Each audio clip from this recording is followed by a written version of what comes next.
ላንቺም የተቀመጣች ነገር የለም ምንም ነገር የለም ለራሳቸውም የላቸው አባትና እናት የሌላቸው ልጆች ነው ማሳደደው አልኩሽ 9 አልኩሽ ከላይ 4 ከምታች አንድ አንቺ ነሽ እኔ ብቻ ነኝ ያለሁት 2 ሰራተኛ ራሱ 3 ይገባው ነበር ያለኝ ከመንግስት ቅና ስለሚሄዱ እዛ ጋር ለሚደርስባቸው ጉዳት መንግስት ምንም ተጠያቂነት የለውም 5 ሳንቲም ይችላል እሷ ስቃይ ያረጋችኝ ከዛ ኩላሊት የፈነዳ ስራ ላይ ህገወጥም ትሁን ህጋዊም ትሁን ግን የሰራችውን የመጠየቅ መብት አለ 85 አውጥቶ ነው ያለፉት እንደዚህ ችግር ውስጥ እያለ ማለት ነው ለምን ትምህርት ይተዋሉ የማለት ነው እኔ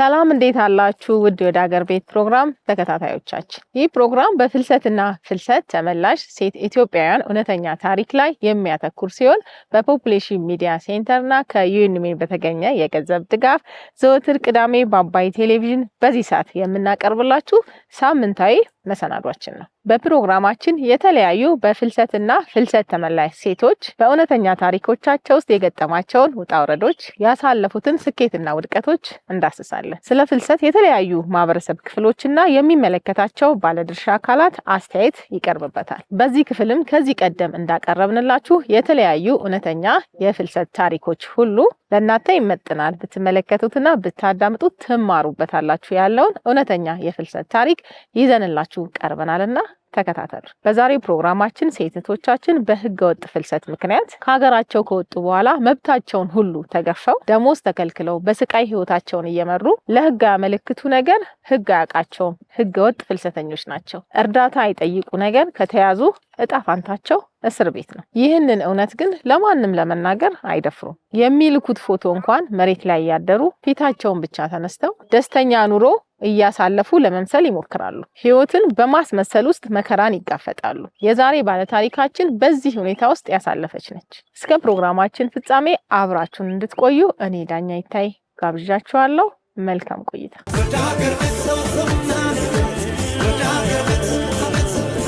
ክፉ ቀን እርግጥ ነው ያልፋል እስኪያልፍ ግን የማያልፉ የሚመስሉ ጊዜያቶችን እንድንጋፈጥ ያደርገናል የማያልቁ በሚመስሉ መከራዎች ውስጥ ያቆየናል እነዚህ የማያልፉና የማያልቁ የሚመስሉ መከራዎች ታዲያ በሰው ሀገርና ምድር በፍልሰተኛ ሴቶች ላይ እጅግ ይጸናል የስማቸው መጠሪያ እስኪመስል ድረስ የፍዳና የመከራ ጽዋ ይጎነጯታል ያላይዟችሁ ባይ ያለ ከልካይ ብቻቸውን ይጋፈጡታል በተለይ ጉዳዩ በህገወጥ ፍልሰተኞች ላይ እጅግ በጣም ይበረታል ገና ሰው ሀገር ከመድረሳቸው ባሰሪዎቻቸው ፓስፖርታቸውንና ያላቸውን ነገር ሁሉ ተነጥቀው በባዶ እጃቸው ስራ እንዲጀምሩ ይገደዳሉ ያን ሁሉ በረሃ ጫካና ባህር ለወራትና ለዓመታት አንድ ቀን እንቅልፍ በአይናቸው ሳይዞር ተጉዘው መጥተው እዚህም ያለ አንዳች ረፍት አልባውን ህይወታቸውን ይቀጥላሉ 24 ሰዓት ያለ ረፍት ይሰራሉ እድለኛ ከሆኑ ደግሞ በቀን አንዴ ወይንም በሁለት ቀን አንዴ ምግብ ያገኛሉ እድላቸው የከፋባቸው ፍልሰተኞች ደግሞ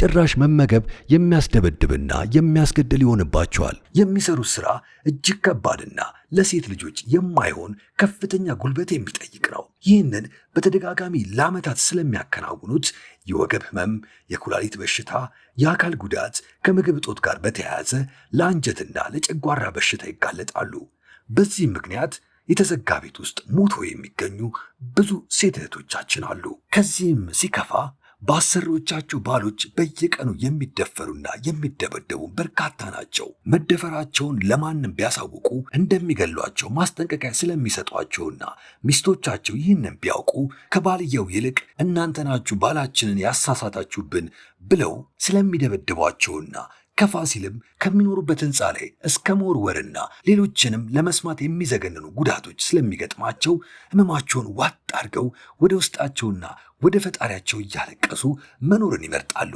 የሚረዳቸው ሰው በአካባቢያቸው የለ የሚያወሩትና የሚያማክሩት አያገኙ በቃ ብቻ ነው ሌትና ቀን ይህም ደግሞ ሲደጋገምና ጊዜው ሲከፋ ለአይምሮ ህመምና ለእርግዝና ይዳረጋሉ በዚህ መከራና ጭንቀት መሃል መውለድ የማይታሰብ ነው ለዛውስ ማን ሲፈቅድላቸው ገና ሆዳቸው ሲገፋ ባሎቻቸውም የሆኑ ሚስቶቻቸው ከየት አመጣችሁት ብለው እንዲያስወርዱት ያደርጓቸዋል ህክምናም ስለማያገኙ እዛው ራሳቸው በሚሰጧቸው መድኃኒት እንዲያስወርዱት ያደርጓቸዋል ይህ ደግሞ ሌላ ህመም ሌላ ጉዳት ሌላ ስብራት ከዚህም በኋላ እጣፋንታቸው እንደረከሰ ውሻ አይናችሁን ላፈር ብለው ይጥሏቸዋል። ከቤት ያባርሯቸዋል። ገና ከቁስላቸው ሳያገግሙ ሜዳ ላይ ይበትኗቸዋል።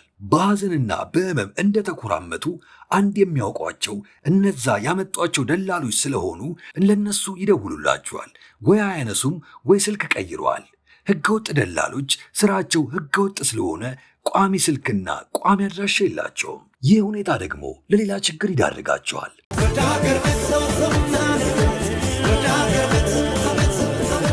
ዛሬ የሚገኘው በምስራቅ ሐረርጌ ዞን በደደር ከተማ ነው ያለሁት። እንግዲህ አንድ ከፍልሰት ተመላሽ ሴት እህት አጠገቤ አለች። ከእሷ ጋር ቆይታ ይኖረኛል። ተከታተሉ።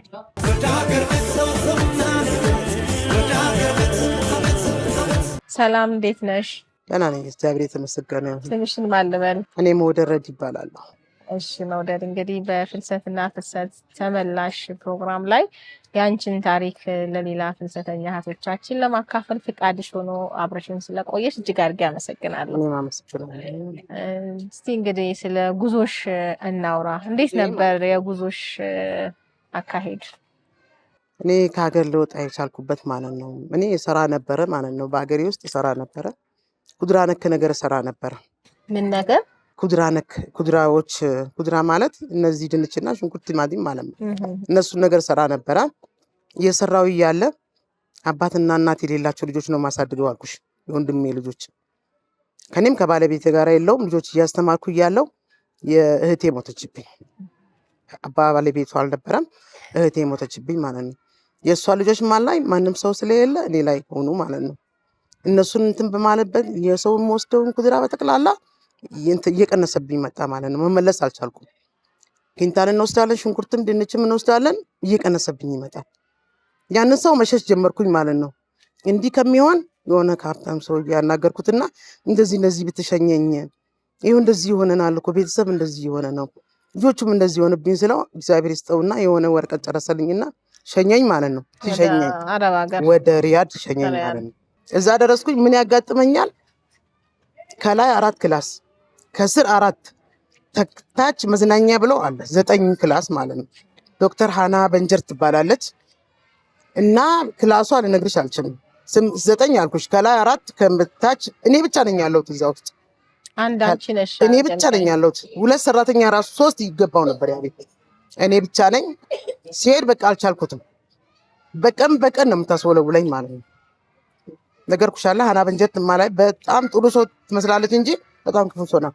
እና ከላይ 4ቱን ክላስ አንድ ቀን ልትረጋልኩት 4ቱንም ክላስ ከታች እንደዚህ አይሆንም። በቀን ቢያንስ ነካክተሽ መሆን አለበት ነው።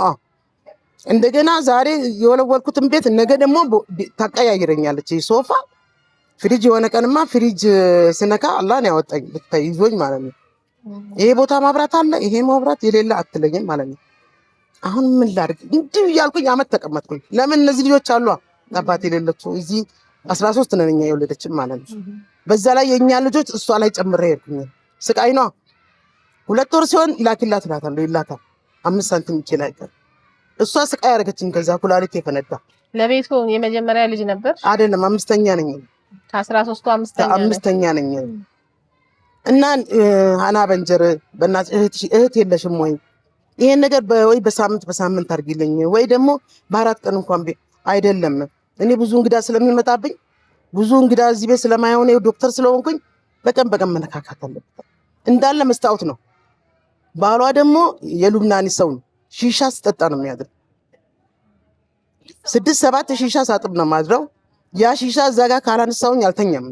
ጠጥቶ 7 ሰዓት የሚሆነ 8 ሰዓት እሱ በቃ ስራዬን ጨርሼ እኮ ያንን ሺሻ ካላነሳው አልተኛም። ያ መስታወት የወለወልኩት እንዳለ አዋራ ባዋራ አድርጎት ነው የሚለው። አሁንም ይነጋል፣ ያንን አዋራ ወለውላለሁ። ቤት መቀያየር አለ አልኩሽ፣ መወልወል አለ። እኔ ብቻ ነኝ። ከዛ ክላስ እኮ 3 ሰው ያስፈልገው ነበር።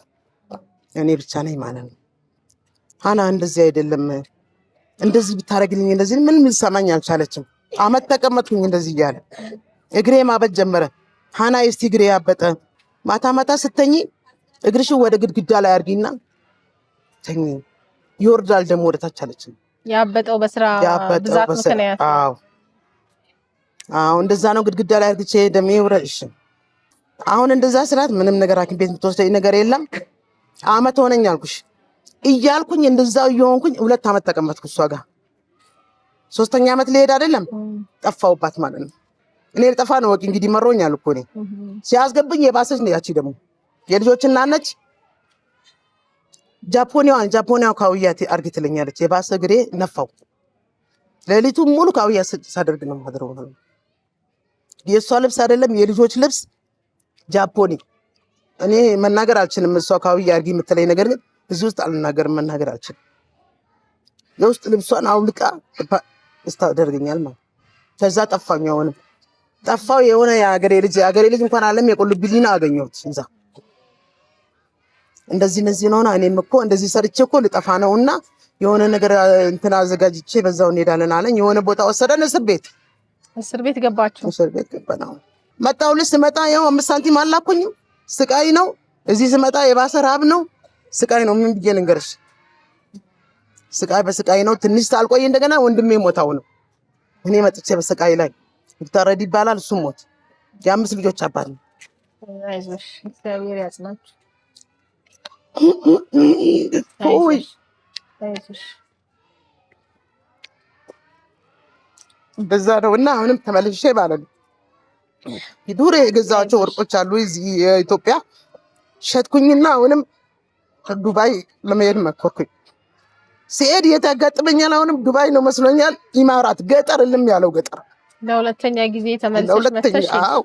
እዛም ስንት አመት ቆይተሽ ተመልሰሽ ነበር? 2 አመት እዛ ሪያድ። መጀመሪያ ሪያድ ስንት አመት? ሪያድ 3 አመት ተቀመጥኩ። እሷ ጋር መጪ ምንም ነገር 5 ሳንቲም የለኝም። ቤተሰቦችሽ እዚህ ችግረኛም ስለሆኑ ላንቺም የተቀመጠልሽ ነገር የለም። ምንም ነገር የለም። ለራሳቸውም የላቸው። አሁንም የሰው እንትን አለኝና ሰው እንደገና አሁንም ሸኘኝ። ዱባይ ሲሄድ ዱባይ መስሎኛል። ኢማራት ግልም ያለው ገጠር። እሷ ደግሞ ምን ታደርገኛለች? ሂጂና ቆፍሪና ዋጠጭ ትለኛለች። ስንት አላት? 42 ቲምር ነው በየአይነቱ ስም አለው ታውቂያለሽ። ወደ ውጪ ነው አሽጋ የምትልከው። ዋጠጭ ትለኛለች። 20 ምናምኑን አንድ ቀን አጠጣለሁ። እንደገና ወደ ማታ ሰዓት ፀሐዩ እኮ እንዳይመስልሽ የእንትኑ የቲምሩ ጥላ ነው እንጂ እንደዚህ እግር ያነሳኛል ብታ። እንደገና ወደ ማታ ሲሆን እንደገና ቁጭ በይና እስከ 6 ሰዓት እነሱ ሺሻ እስከሚጠጡ እኔ አጠጣለሁኝ። እንደገና ወደ ምና አሁንም እንደዚህ ነው። እንደገና እኔ ሾክ ቁረጭውና አራግፊና ልክ በቆሎ እንትን ብሎ እንደሚያራግፉትና የለም አራግፌ ማለት ነው አጥቤ ማለት ነው። የሆነ ቅመም ትሰጠኛለች። እሱን አርግቼ ወደ ውጭ ትልካለች። ይሄንም ነገር አልሆነኝም። ገጠር ነው ልም ያለው ገጠር ነው። ለራሷ ምንም የላት። ስቃይ ነው። ምንም ሊነግርሽ አልችልም። እንግዲህ ምንም ከዚህ መሄድ የለብኝም። በቃ ትንሽ እንኳን ቢሆን ይሄዳለሁ። የሀገር መሳቂያ አልሆንም። ሰውን እንደዚህ አርግቼ 2 ሰው አልፍቼ አልሄድም ብዬ ተቀመጥኩኝ። እንደማንም አርግቼ ቲምር ቁረጭ ስትለኝ አንዴ ይሄ ሲበሳጅ አንዴ በዚህ ሲበሳ ቲምር ሲበስል እንደገና ወፍጥ ጠብቂ ትለኛለች። ወፉን እንደዚህ የሆነ ነገር አልብሹ ትለኛለች። ያንን ነገር አለብሳለሁ። አረንጓዴ ሆኖ ነው የሄድኩት። በስሎ ቀይ ሆኖ አንድ ፍሬ መሬት ላይ ካለ ቁሻሻ ታስለቅመኛለች ከእርሻ ውስጥ። እንኳን ቲምር አይደለም ቁሻሻ ከእርሻ ውስጥ። እሺውን ብዬ 2 አመት ተቀመጥኩ እዛ። እንደዚሁ እያሰቃየችኝ ማለት ለምን እንዴት ልመለስ? 2 አመት ተቀመጥኩኝ ኢማራት። በቃ ምንም ማድረግ አልችልም። ሸኝኝ አልኳት እሷንም። እኔ የገጠር ስራ አላቅበትም። እኔ እንደዚህ እኮ እንደዚህ ነው ለራሴ እንደዚህ ልጆች ጥዬ ነው የመጣሁት። አባት እናት የሌላቸው ጥዬ ነው የመጣሁት እና ሸኝኝ ብላት እሷ ምንም ልሸኝኝ አልቻለችም። ስሪ ጉልበት አለኝ ታውቂያለሽ። የምትለኝን ነገር ወዲያው ነው የማደርገው። ራሴን እንትን አልልም ማለት ነው።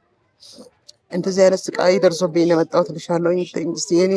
እኔ ብዙ ነው ባይወራ ይሻላል። ለምን ሁሌ እናገራለሁ። እግዚአብሔር የተመሰገነ የሆነ እድሜና ሀያት ይስጠው። ማመር ረመዳን ማን ነው እሱ? ማመር ረመዳን የዚህ ሀገር አስተዳዳሪ ሰማኝ ታውቂያለሽ። ብዙ ጊዜ ይቀርጹኛል፣ ያወራለሁ። አይቶኝ ለልጆቹ መርዳት ጀመረ ማለት ነው። ውስጡን ካየ በኋላ የልጆቹ አባት አላህ ያርገው። ማመር ረመዳን ማለት እኔ እንጃ፣ እኔ ከራሴ እኔ መናገር አልችልም። እሱ እና የሚያስፈልጋቸውን ነገር አንዳንድ ነገር የሚያስገባላቸዋል። እኔም ሲሄድ የሆነ ነገር ይሰጠኛል። አላህ ይስጠው። እስካሁን እሱ ነው መርዳት ያዘኝ ማለት ይችላል። ስንት አመት ልጆች አሉሽ? የእህቴ የሙክታ ልጆች 5 ናቸው። የኔ 2፣ አንዱ ደብረዘይት ነው የሚማረው፣ አንዷ የውዚ እንትን ነው የምትማረው። የእህቴ ልጆች የሟች እህትሽ ልጆች የሟቾቹ ልጅ ከኔ ጋር ነው ያሉት። እናቴ ትልቅ ሰው ነች፣ እንዲህ ጎንበስ ብላ ነው የምትሄደው። 6 ልጆች ቀበረች አልኩሽ። አሁን ጎንበስ ብላ ነው የምትሄደው። እሷ እኔ ላይ ነው ያለችው። እንደዛ ህይወት ውስጥ ነው ያለ ነው። እግዚአብሔር የተመሰገነ ይሁን። ያው አንዳንድ ሰውም ያው የሚያውቀው ያው ህይወትን ኑሮን ለማሸነፍ ቤተሰቦችሽን ለመርዳት ብዬ ነበረ። ያው ወደ ሀገሬ ብቀመጥ ግን እንዳሰብሽው አልተሳካልኝም። ያው በሁለተኛ ደግሞ ለሁለተኛ ዙርም ተመልሰሽ ሄድሽ። ይሳካልሽ ካለሽ ችግር እንደገና ያለኝን እንትን ብዬ ሲሄድ እሱም ደግሞ እልም ያለው ገጠር ሆነ ማለት ነው። አሁን እልም ያለ ገጠር ሆነ። አልሆንም፣ አልተሳካም። ይኸው መጥቼ እንደሚሆነው እያደረኩት ነው ማለት ነው። እዛም 2 ዓመት ቆይተሽ መተሽ በሁለተኛ ዙርም ምንም የተሳካልሽ ነገር ምንም ነገር የለም። 2 ዓመት ኢማራት አልኩሽ ብዬ አሳቀየችኝ። ምን እያለችኝ ያው መጣን። ያችን ወረቀት ይዤ መጣሁኝ። እንግዲህ አንድ ቀን ደግሞ እንጆ ይሄ ሁሉ እንጆ ሲገባ ማለት ነው። ይሄ ሁሉ እያወራሁኝ አንድ ቀን እንጆ ምን አጠፋ? የዚህ ሀገር ሰው ነው። ይሄን ሰውነት ያያል። ልጆቹን ያውቃሉ። ምን ውስጥ እንዳለን እያወቀ ምንም ነገር መዳት ግን እግዚአብሔር ይስጠው፣ አላህ ይስጠው። የልጆች አባት ያድርገው። ማመረ መዳን ይኸው ያይናል። አላህ ይስጠው ልሻለሁ። በዚህ ደረጃ ነው ያለ ነው። አሁን ምን ላይ ነው ያለሽ? ይኸው እንደምታይ 450 ዳቦ ወስዳለሁ፣ 5 ብር ሸጣለሁ። ሻይ ያልቅልኛ። ያው ትንሽ ድንች ነገር አለች፣ እሷን ነገር ሰራለሁኝ። በሱ ነው ማስተዳደራቸው ልጆቹ። ያው የፈቲሃ 3 4 ናቸው አልኩሽ። የኔ 2 የሙክታር 5። አሁን የፈቲሃ ልጆች ምልሽ አልፓት እናት የላቸው። ግን ትምህርት ቤት ዘንድሮ በስንተኛ እንደወጥ በሚኒስትሪ 85 85 አውጥቶ ነው ያለፉት። እንደዚህ ችግር ውስጥ እያለ ማለት ነው። ለምን ትምህርት ይተዋሉ የማለት ነው። እኔ አይዞሽ እንግዲህ እዛ ሄደሽ ግን እንደ እድል እንዳጋጣሚ ሆኖ የተመቻቸ ስራና ቦታ አልገጠመሽም። ትልቅ ኃላፊነት ነው። የራስሽ ልጆች አሉ፣ የእህትሽ ልጆች፣ ወንድምሽን እህት ወንድሞችሽን ሁሉ ነው እያስተዳደርሽ ያለሽ እና ይሄንን ትልቅ የቤተሰብ ኃላፊነትና ጫና ለመቀነስ እና የተሻለ ህይወት ለመኖር ነበር ከሀገር የወጣሽው። እና ህይወት እንደዚህ ነች። ለሴት እህቶቻችን ምን ትመክሪያለሽ? እንደው በዚህ መንገድ ለሚሄዱ ወደ ውጭ ሀገር ለሚሄዱ ሴት እህቶቻችን ምን ትመክሪያለሽ? ሲሄዱ ምን ማድረግ አለባቸው ትያለሽ? እንደው እኔ ሴቶቻችንን እህቶቼን ወንድሞቼን የምመክረው ነገር ቢኖረኝ በህጋዊ መንገድ አለ አይደለም፣ በህጋዊ መንገድ ሄደው ሰርተው ቢመለሱ በጣም ደስ ይለኛል ማለት ነው። የምመክራቸው ነገር ቢኖረኝ ይሄ ነው። አይ በህጋዊ ይሻላል። እንደዚህ ተሰቃይቶ በማከም ከሄድማ በህጋዊ ሄዶ መምጣት ይሻላል። እኔ እኮ እኔ እድል ነው ተከትሎኝ ነው ሄደው ታውቂያለሽ። ምንም ማድረግ አይቻልም እና ምንም አይደለም አለን። ያው በእነሱ ደግሞ ሊያልፍልኝ ይችላል እኮ እንደዚህ እኮ ሆኜ አልቀርም። አሁን እኮ እየተማሩልኝ ነው። ያኛውም 11 እየተማረ ነው ደብረ ዘይት። እነዚህም ደግሞ ወደ 9 እየተማሩ ነው። ሁሉም እግዚአብሔር የተመሰገነ ይሁን። ትንሽ የሚያሰቃዩ እዚህ ውስጥ የሚማሩ ልጆች አሉ። ብር ያስፈልጋቸዋል አለ አይደለም። ይሄ ትምህርት ቤት ደግሞ ብር እየተከፈለ ነው የሚማረው። እንደዚህም የተጨረቀጨርኩኝ ከማንም ብዬ እየከፈልኩ እያስተማርኩ ነው። ማንም ሳይማር ደግሞ መኖር የያዘ ሰው የለም። እየተማሩ ነው። አላህ የተመሰገነ ነው። ያው በእንደዚህ አይነት ሁኔታ ውስጥ ስታልፊ ቤተሰብሽን ለመርዳት ኑሮን ለማሸነፍ ችግር ነው መቼም ወደ ውጪ ለስራ እንድትሰደድ ያደረገሽ ከነገርሽኝ ነገር አንጻርና እዛም ሄደሽ አልተሳካም። ብትሰሪም ደግሞ እዚህ ያሉት ቤተሰቦችሽን የማስተዳደር ኃላፊነቱ አንቺ ላይ ስለወደቀ በቂም አልነበረም።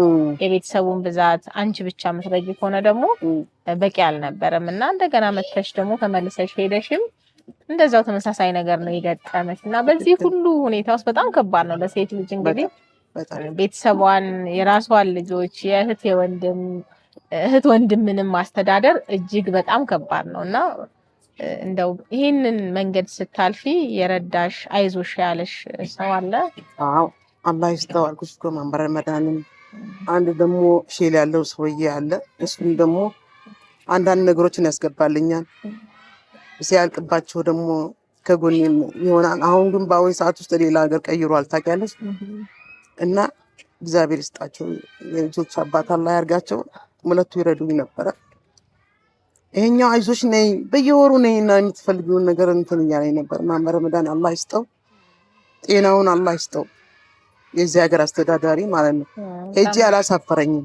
እግዚአብሔር ይስጠው። አዎ እግዚአብሔር ይስጠው። በዚህ አይነት የከተማ አስተዳደርም ኃላፊዎችን እንደው ከመንግስት ከሚያደርገው ለተመላሾች መንግስት ከሚያደርገው ድጋፍ ባሻገር ቀና ልብ ኖሯቸው ደግሞ በጣም ሊረዱ ይገባል። ያው የችግር ደረጃዎችም ቢኖሩም ይሄኛው ችግር ከዚህኛው ይበልጣል ብሎ እንደ ሴት እንደ እናት እንደ እህት አድርጎ ያንቺን ችግር ተረድቶ እንደ አንድ የወረዳ አስተዳደር እንደ አንድ ኃላፊነት እንደሚሰማው ይሄንን ማድረጉ በጣም ሊመሰገንና ሊበረታታ የሚገባ በጣም በጎ ተግባር ነው ያደረገውና እኔም ባንቺ ስም ላመሰግነው እወዳለሁ። ምክንያቱም በጎ ነገር ልብ ይፈልጋል። እነሱም ከኔ ጋር ኮንትን እያሉ ነው። እቺ ላሜራ ሰጥቶ ማረፊያ እነሱ መስጠት ራሱ እኮ ትልቅ ነገር ነው። ውስጤን አይተው ነው እቺ ላሜራ ማረፊያ ለምን ሻይ አይሸጭበትም? እውነት ነው። ልጆቹ እዛ ጋር ቁጭ ብዬ ሲያዩ ደስ ይላቸዋል። ብታይ ምን ምሸጥ ነገር ይመስላቸዋል? ታውቂያለሽ፣ ደስተኛ ናቸው። እኔ ቤት አንድ ቀን ከዋልኩኝ አይደሰቱም። ብታይ ምንድን ነው ያልሽው? ምን አመናሽ? ምን አለ ትንሽ ቤት ራሱ እንትን እንላለን ካልኩኝ የቤት ኪራይ አለ፣ ስንት ነገር እኮ አለ። ይሄ ሁሉ መርዳት ነበረባቸው። እንጆ የሚያውቀው ነገር የለም። የዚህ ሀገር ሰው ግን እኔ አላህ ያሳውቃቸው። ምንም አሁን እየሰራሽ ያለሽው መንግስት በሰጠሽ ቦታ ላይ ነው? አዎ፣ ያው ላሜራ ሰጥቶን እየሰራን ነው።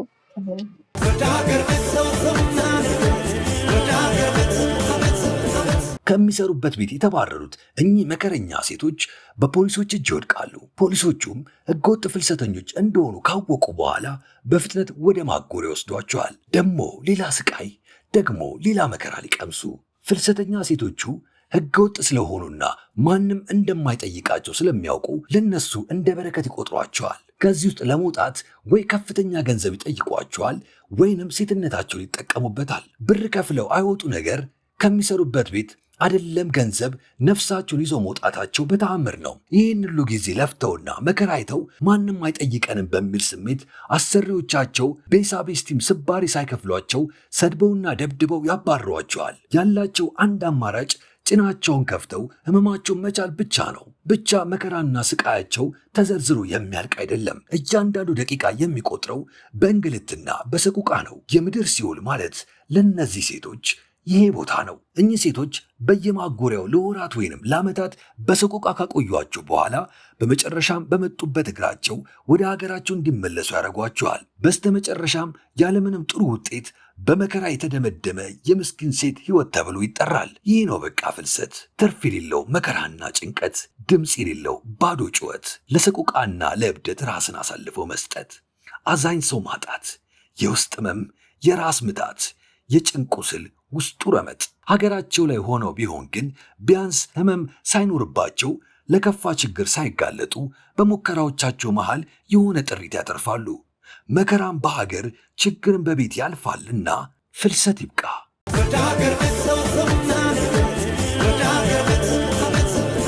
ስለዚህ በመንግስት እርዳታ አግኝተሻል። የመስሪያ ቦታ ተመቻችቶልሻል? ያው የመስሪያ ቦታ ስልሽ ያው በ5 ዓመት በ6 ዓመት ተለቅ ያለሽ እኮ ያንን ራሱ ማረፊያ ቀላል ነገር አይደለም። ቀላል አይደለም። ለኔ እንደሆንኩት ቀላል ነገር አይደለም። አንቺ ሰርተሽ ሻይና ዳቦ ይዤ መቀመጤ እና የሆነ ነገር ይዤ መቀመጤ ለኔ ደስታ ነው። ደስተኛ ሰው አሁን ምንም አይመስለውማ። ለኔ ትልቅ ነገር ነው። ስለ እውነት ቤት ከመቀመጥ ስራ የለኝም እየሰሩ ራስን መለወጥ ከትንሽ ተነስቶ ላይምሮም ስራ አለኝ ብሎ መንቀሳቀስ ትልቅ ነገር ነው። ትክክል። እና እንደዛ ነው ልሻለሁ። እንደ ሴቶቻችን ወደ ውጪ ለስራ ከመሄዳቸው በፊት እንዳይሄዱ እዚሁ እንዲሰሩ ምን አይነት እድሎች ወይም ደግሞ ድጋፎች ቢኖሩት ያሉ? መንግስት አንዳንድ ነገር አለ። አሁንማ ብዙ ነገር እያደረገ ነው መንግስት። እኔ ብር ያው ከጄ ይጠፋል እንኳን እሱ አይደለምና ኩድራ እየወሰድኩኝ እነዚህ ኩድራ ማለት ታውቂያለሽ አይደለም? ከመኪና ላይ እያወረን ሽንኩርት፣ ድንች ምናምን እያወረን ሰራ ነበር። እኔ ነገርኩ በላተኛ ስለሚበዛ እንትና እየቀነሰ ሲመጣ ነው የሰው አገር ሊሄድ ይቻልኩት አልኩሽ። ይሄ ነገር ወስደው ማለት ነው ብር እየተሰጣቸው ነው። ቤት ያላቸው ወኛውን ኪራይ ቤት ነው ውስጥ አለም ያለው ቤት ያለው ወይ የሆነ ነገር ያለው ሰው እየረዳቸው ነው። ብር ንውሰዱ እያሉ ነው። እኔ ቦስቶም አጠፋለሁ። አይሆንም። ለምን ታጠፋለሽ? አትሰሪበትም? እየሰራሁበትም ማለት ነው። ታውቂያለሽ በላተኛ ትልቅ ስለሆነ ፈራለሁኝ እኔ ይጠፋብኛል ማለት ብዙ ስለሆነ ይጠፋብኛል ማለት እንትን አለ እንጂ አሁን እግዚአብሔር ብዙ መንግስት እየሰጣቸው ነው። ወደዛም የሚያስቡ ሰውም የለም። እየሰሩ ነው። ሀገራቸው ውስጥ ብርም እየተሰጣቸው ነው። እኔ ያንን ብግር መድፈር አልቻልኩም። አልቻልኩም። እኔ ለመሰለሽ ካሁን በፊት የሆንኩትን በሽንኩርትና በእንትን ስበብ ነፍሴ ወጣ ከዚህ ሀገር ስለሄድኩኝ እኔ እንጃ አልደፍረውም። አላህ በሚያመጣበት አምጥቶ ረድኤቱን ይስጥሽ በይና ዱአ አድርጊ። ይሄ ነው የምፈልገው። አይዞሽ ጠንካራ ሴት ነሽ። ቀላል መንገድ አይደለም። ጉልበት አለኝ ሰራ ነበር ግን ታረጊዋለሽ። አሁንም እኔ እንደምታይኝ አንድ ቀን ካሜራ ተዘግታታል። ለምን መሰለሽ ምትዘንዴ ዛሬ ከዚህ ትምህርት ቤት አሁን እዛ ጋር ብትሄጃቸው ቁጭ ብሎ እየጠብቁኝ ነው። ለምን ይዘጋዬ ማለት እንትን አለኝ። አላህ ይስጥሽ በረካ ያርግልሽ የምትሰሪው በይና ዱአ አድርጊልኝ። በሌላ ቦታም ደግሞ አላህ ያሳካልሽ በይኝ። አይዞሽ እግዚአብሔር ሐሳብሽን ይሙላልሽ፣ ልጆችሽን ያሳድግልሽ፣ ለቁም ነገር ያብቃልሽ። አሜን። አይዞሽ በርቺ። እሺ አመሰግናለሁ። ራስ እንግዲህ ያው ስለነበረሽ የአረብ ሀገር ቆይታ አሁን ስላለሽበት ሁኔታ እዛ ያሳለፍሽውን ህይወት ለሴቶቻችን ልምድ ይሆናል ብለሽ ስላካፈልሽን እጅግ አድርጌ አመሰግንሻለሁ። እኔ ጥያቄዎችን ጨርሻለሁ። የምታመሰግኘው ካለ የምታስተላልፊው መልእክት ካለ ድሉን ላንቺ ልስጥሽ። አመሰግናለሁኝ። እኔ መርዳት የያዘኝ አላህ ይስጣቸው የዚህ ሀገር ሰዎች ብዙም እየተባበሩኝ ነው እና የልጆቹ የእንጀራ አባት አለ እሱም እየረዳኝ ነው። ያ የሚማረው ልጅም እየተረዳዳን ነው ማለት ነው። እሱም የሆነ ነገር ይሰራል፣ ዳቦ ቤት ነገር ይሰራል። እሱም እየረዳልኝ ነው። እነዚህ ልጆችንም ትንሽ እያገዘልኝ ነው ማለት ነው። ለምን እንዲያግዘኝ ነው ያስጠጋሁት እንጂ እነሱ አባት አይደለም። ገባሽ ያልኩሽ የእንጀራ አባት ነው። እንደዚህ ማስጠጋት አልፈልግም። ራሴ ትንሽ ቤት ተከራይቼ እየኖርኩ ነው። እሱን ዳቦ ቤት እየሰራ ብዙ እየረዳልኝ ነው ልጆቹንም እና ማመር መዳንም አላህ ይስጠው የልጆች አባት አላህ ያድርገው እየረዳኝ ነው። የሆነ ሰውም አለ እንደዛ አላህ ይስጣቸው ላለኝ ይሄን ነው ማስተላለፈው። እድሜና ሀያት አላህ ይስጣቸው። እጅግ አድርጌ አመሰግናለሁ። እኔም አመሰግናለሁ። እንግዲህ ውድ ተመልካቾቻችን በደለር ከተማ ከመውደድ ጋር የነበረኝ ቆይታ ይሄንን ይመስላል። ሌላ ደግሞ ቆይታ ይኖረኛል። መልካም ቆይታ።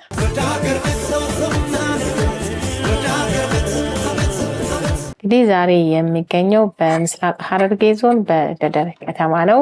በዚህ ዙሪያ ላይ የማናገረው አንድ የህግ ባለሙያ አጠገቤ ይገኛል። እሱም ራሱን አስተዋውቆ ማብራሪያውን ይሰጥልኛል። መልካም ቆይታ። ሰላም እንደምን አለ? ሰላም ነሽ? ሰላም መጣችሁ። እንኳን ደህና ቆያችሁን።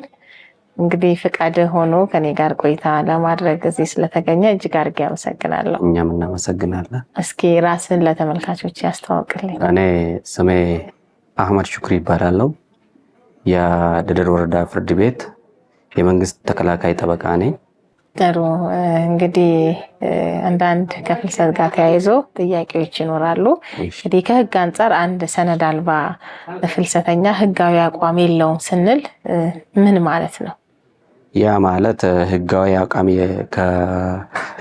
የለውም የምንለው ላይ አንድ ሰው ሰነድ ኖሮት ህጋዊ ሆኖ በመንግስት እውቅና ተሰጥቶት ወደ ውጭ መሄድ የሚፈልግ ህጋዊ ሆኖ የሚሄድ አንድ ሰው ከሆነ ህጋዊ መንግስት የሚያውቀው ነው። ህጋዊ ሰነድ አልባ የሚባለው ህጋዊ ያልሆነ በሰው ተነሳሽነት ወደ ሌላ ሀገር የሚጓዝ ማለት ነው። በህግ ሳይሆን በህገወጥ ወደ ሌላ ሀገር የሚሰደድ በስደት ምክንያት የሚሄድ ማለት ነው። ሰነድ አልባ ፍልሰተኞች በውጭ ሀገር ፍርድ ቤቶች ፍትህ እንዳያገኙ የሚከለከሉት የተለመዱ እንቅፋቶች ምንድን ናቸው? እንቅፋቶቹ አንዳንድ ሰዎች ስደተኛ ሲባል በተዘዋዋሪ ያለመንግስት እውቅና የሚሄዱ ናቸው። እዛ ሲሄዱ እንግልት ይደርስባቸዋል፣ ሌላ ጉዳቶች ሊደርስባቸው ይችላል። ይሄ ከመንግስት እውቅና ስለሚሄዱ እዛ ጋር ለሚደርስባቸው ጉዳት መንግስት ምንም ተጠያቂነት የለውም። በህጋዊ የሚሄዱ ከሆነ በህግ አግባብ ስለሄዱ እዛም ተጠያቂነት ነው። ያ መንግስት የሄዱበት ሀገር ላይ መንግስታችን በህገ መንግስቱም ይሁን በኢንተርናሽናል ሎው በስምምነታቸው ሊጠይቁ ይችላል። መንግስታችን እነሱ ወክሎ ጉዳት የደረሰባቸውን ለምን ጉዳት ደረሰበት በምን ምክንያት ነው ብሎ ካሳ እስከመጠየቅ ድረስ ስለምችል በህጋዊ የሚወጡና ያለ ህግ የሚሄዱት ልዩነታቸው ይሄ ነው። አብዛኛውን ኢትዮጵያውያኖች ከሚፈልሱባቸው ሀገሮች የሰራተኞች ህጎች ከዜጎች ወይም ደግሞ ከህጋዊ ነዋሪዎች ጋር ሲነጻጸሩ ሰነድ አልባ ሰራተኞችን እንዴት ይይዛሉ? አሁን ከህግ አንፃር ስናየው የአሰሪና ሰራተኛ ህግ አለ። የአሰሪና ሰራተኛ ሌሎች ድርጅቶች አለ ህጋዊ እውቅና አላቸው። ከአንድ ሀገር ወደ ሌላ ሀገር ሰዎቹ የሚወስዱ ማለት ነው። ከመንግስት እውቅና ወስዶ ህገወጦች ግን ያለ መንግስት አያውቃቸው። በስደተኝነት በሰው ተነሳሽነት ነው ሀገር ያቋርጡ በግርም ይው በምንም ይሁን አቋርጠው ነው እዛም ነው ልዩነታቸው። አያያዛቸው መንግስት ምንም አያውቃቸው። እነሱ በህጋዊ የሚወጡት ግን ስደተኛ ሳይሆኑ ሄዶ ሀገራቸውን ሄዶ የሚለውጡ መሆናቸው ነው። መንግስትም ያውቃል፣ እዛ የሚሄዱ መንግስትም ያውቃል፣ የኢትዮጵያ መንግስትም ያውቃል።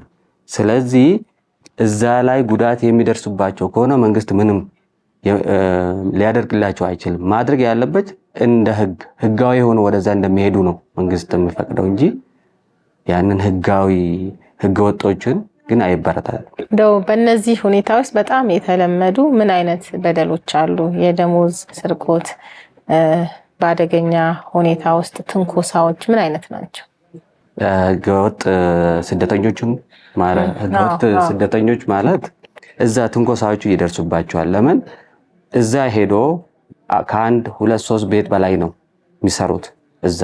እነዚህ በደሎች ያላቸው አንዳንዴ ይሰሩና ደሞዛቸው እዚሁ ይጠራቀም ተብሎ በህገወጥ ስለወጡ እዛው ስጠይቁ ወዴ ነው የምትሄዱ ብሎ ትንኮሳ፣ ደሞዝ መቅረጥ፣ አለመስጠት፣ ከፎቅ ላይ ሰው መወርወር እንዲህ አይነት አለ። ለምን በህገወጥ ነው ከሀገር ወደ ሀገር የወጡት። እዚህ ላይ ምንም ሳይሰሩ አካለ ጎዶሎ ራሱ ሆኖ የሚመጡ አሉ። ህጋዊ ከሆነ እዛ የሚሄዱ ከሆነ ይሄንን ሁሉ ኤምባሲውም ይጠይቃል፣ ህግም ይጠይቃል፣ መንግስትም ይጠይቃል። ስለዚህ በዚህ መሃል ብዙ በደሎች ይደርሱባቸዋል። ተንኮሳ፣ ወሲባዊ ግንኙነትም አለ። በዚህ መሃል እዛ ላይ ሲወዱ እንደፈለግ ሊያደርጋቸው ይችላል። በህጋዊ የሚወጡ ከሆነ ግን በመንግስት ደረጃ እውቅና ተሰጥቶት እዛ ስለሚሄዱ መንግስትም ካሳ የመጠየቅ እነዚህ በደሎች እንዳይደርሱባቸው አቤት የሚውሉበት ኤምባሲ አለ እዛ። ለምን ኤምባሲም ያውቃቸዋል፣ መንግስትም ያውቃቸዋል።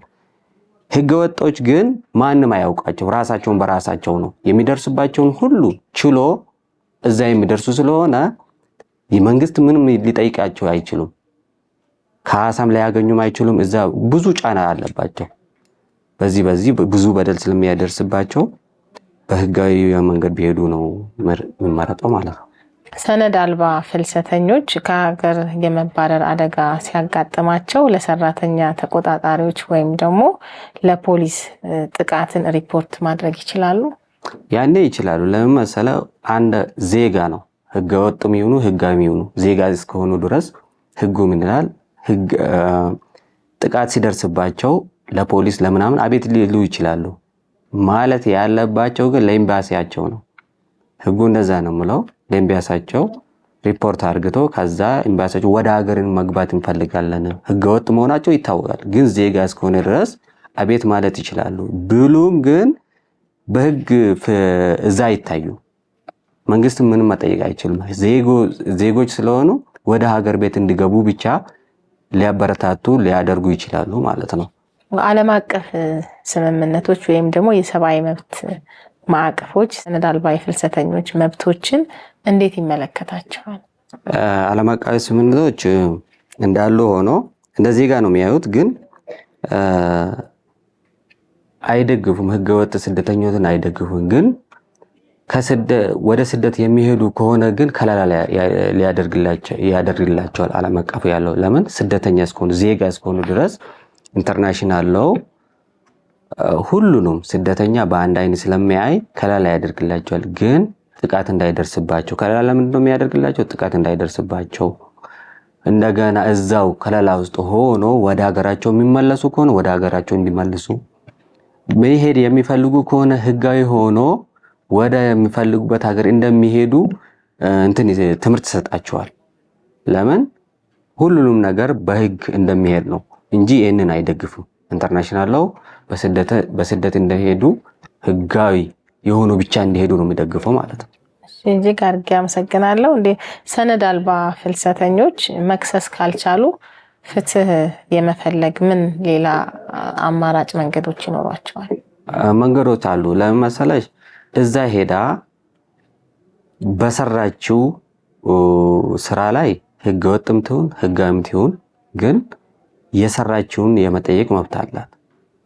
የት ነው የምትጠይቀው? እዛው ራሳቸው ተስማምቶ ማለት ነው። በህገ ወጥ ነው የወጣችው እዛው ሄዳ ነው የሰራችበትን ቦታ የምትጠይቀው።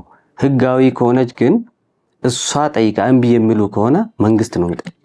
ኤምባሲ ስላላችሁ ለዜጎቹ እኔ ቆም ያለው በህጋዊ ነው የወጣችው ይሄንን ነገር እኔ እችለዋለሁ ብሎ መንግስት የመጠየቅም ስልጣን አለው ማለት ነው። በህጋዊ ከወጣች ህገወጥ ከሆነች እኮ ምንም በቃ ከመንግስት ላይ ምንም ከለላ የምታገኘው ከሄደችበት ሀገር ወደ ሀገር እንድትመለስ ብቻ ነው የሚደረገው።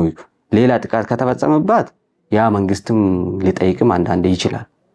ስለዚህ ህጋዊ ቢሆኑ ነው የሚሻለው የምለው ነው እኔ። እንግዲህ ፍትህ የማግኘት መንገዳቸው በህጋዊ መንገድ ሲሄዱ ነው። በህጋዊ ነው። ህገወጥ ሆኖ ስለሚሄዱ በህግ የመጠየቅ መብታቸው ራሱ በጣም ጠባብ ነው። እንደ አንዳንድ ህግ ራሱ ያንን አይደግፋቸውም። ለምን? ማስረጃ የላቸውም ማለት ነው። እኔ በህጋዊ ወጥቻለሁ፣ ይሄ በደል ደርሶብኛል፣ ስለዚህ ይሄ ጠይቅኝ የምትይ ከሆነ ህጋዊ መሆኗ የማረጋገጥ እንትን ያራሱ የላትም። በህገ ወጥ ስለመጀመሪያም ስለወጣች ያ ነው ህግ የሚደግፈው ከለላም የሚያደርግለት በህጋዊ የወጡት ስደተኞችን ነው የሚደግፈው ማለት ነው። እሺ አህመድ ስለነበረን ቆይታ እጅግ አድርጌ አመሰግናለሁኝ። እኔ ጥያቄዎችን ጨርሻለሁ። የምታመሰግነው የምታስተላልፈው መልእክት ካለ እድሉን ላንተ ልስጥ። እኛም በጣም ነው የምናመሰግናችሁ። ያለውን ሁኔታ ሀገራዊም ይሁን የህግ ከለላ የሚያደርጉና እንደማያደርጉ ሰዎችን ለማስተማር ወደኛ መጣችሁ እኛንም ስለጠየቃችሁ በደደር ወረዳ ፍርድ ቤት አመሰግናችኋለሁ ማለት ነው። እኔም እጅግ አድርጌ አመሰግናለሁ። እንግዲህ ውድ ተመልካቾቻችን በምስራቅ ሐረርጌ ዞን በደደር ወረዳ ፍርድ ቤት ከአቶ አህመድ ጋር የነበረኝ ቆይታ ይሄንን ይመስላል። ስለነበረን ቆይታ እጅግ አድርጌ አመሰግናለሁ። ከሌሎች ፕሮግራሞቻችን ጋር አብራችሁ ቆዩ።